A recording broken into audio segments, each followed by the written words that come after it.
А дека постои верување дека Заев му помага на Мицковски, не само преку овој случај, постои и видливо е дека они си имаат вака една добра соработка. Иако се напаѓаат нон-стоп.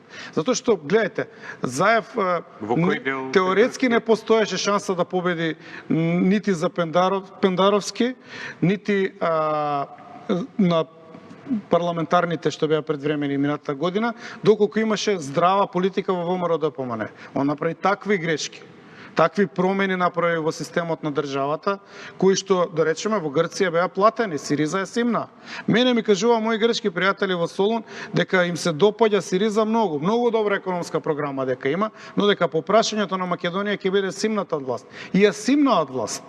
Овде не беше симнат Заев затоа што го имаше наспроти себе Мицковски, кој што ширеше еуфорија дека ќе тепа со 10 пратеници, сите анализи што ги правевме покажуваа дека губи минус 2-3 и точно тоа излезе.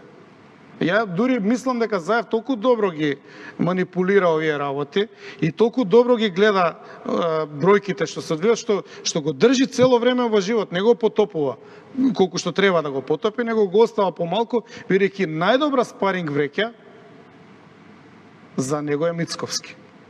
Било кој друг лидер на ВМРО ДПМН ќе го победеше Заев на избори. Тврдам.